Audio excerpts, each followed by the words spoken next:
Hablábamos de la definición de intimidación escolar y decíamos que era repetida, sistemática y con desbalance de poder y mostrábamos algunos mitos problemáticos frente al tema. En parte los mitos están basados en que no hemos diferenciado la intimidación escolar de otros tipos de agresión.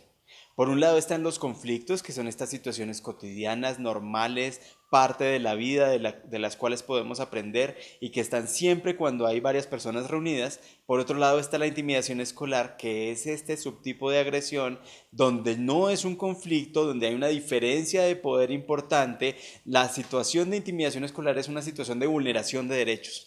Mientras los conflictos se negocian, mientras los conflictos yo me siento con la otra persona a construir una alternativa de beneficio mutuo, en los conflictos eso no es posible porque uno no negocia cuánto van a vulnerar sus derechos.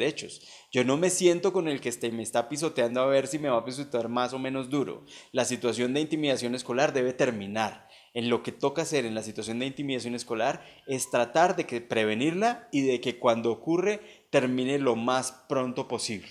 Debemos diferenciar de cuál es una situación de conflictos y cuál es una intimidación escolar. Si sus hijos están involucrados en una situación de agresión, hay que ver a cuál corresponde. Y hay un tercer tipo de agresión que no es ni conflictos ni intimidación, que es la que se da, por ejemplo, en situaciones de estallidos emocionales donde en realidad no hay ni siquiera una diferencia de posiciones grande para que sea un conflicto, ni tampoco la repetición, sistematicidad y desbalance de poder que hay en la intimidación escolar.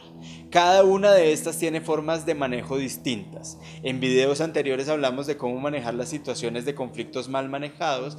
El manejo de las situaciones de intimidación escolar parte de considerar que siempre hay un triángulo.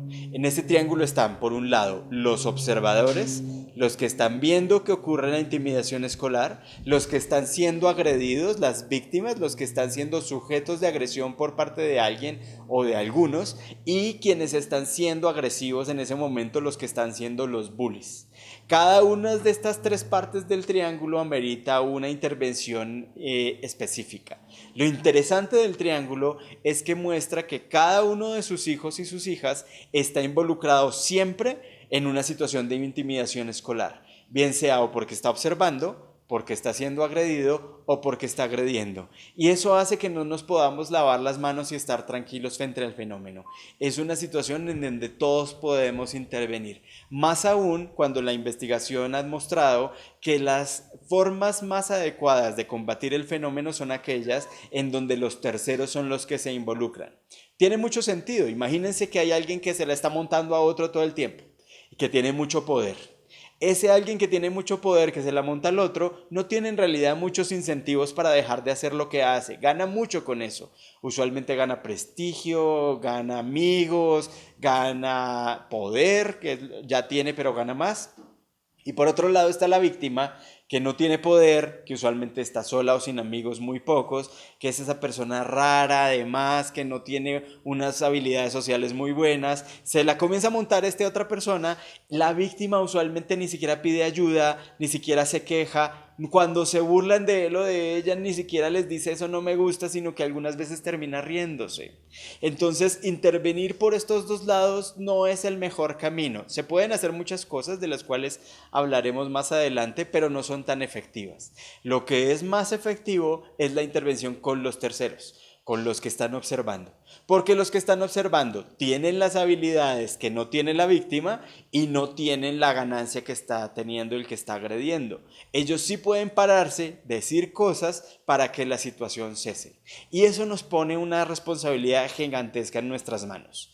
Ustedes, papás y mamás, por favor, hablen con sus hijos de estas situaciones en su curso. Pregúntenle a sus hijos si hay niños que están solos, si hay niños de los que se burlan todo el tiempo, si hay niños o niñas que excluyen todo el tiempo, si hay niños o niños raros, entre comillas, que dejen por fuera, porque esos pueden ser las víctimas de intimidación escolar y su hijo o su hija puede estar o dentro de los terceros que pueden ayudarlo o quizás también dentro de los que terminan agrediéndolos sin mala intención, sino simplemente como meterse dentro de la dinámica perversa que muchas veces se construye. La intimidación escolar es un fenómeno real, es un fenómeno preocupante, que además es un fenómeno muy frecuente.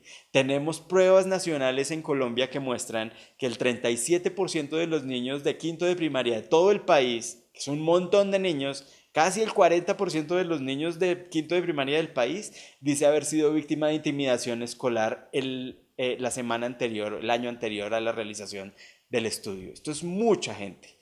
Y cuando uno recuerda su experiencia como estudiante, es fácil acordarse que siempre en todos los grupos en donde uno está hay ciertas personas que no encajan bien, que son distintas, que son raras o percibidas como raras mejor, que a veces son víctimas de agresión. Eso siempre pasa. Puede que sean unas, entre comillas, simples burlas, puede que no sea visto por los adultos, pero hay algo que siempre está pasando que hay que detectar. La detección es fundamental porque lo que casi siempre ocurre es que en los colegios no se ve sino hasta que ya es muy tarde para actuar.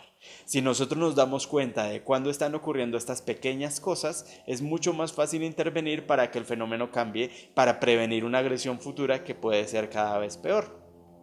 Para eso nos ayuda la Ley de Convivencia Escolar, la Ley 1620 del 2013, que obliga a cada una de las instituciones educativas del país a ajustar sus manuales de convivencia para crear protocolos para el manejo de distintos tipos de situaciones que afectan contra la convivencia escolar, una de ellas la intimidación.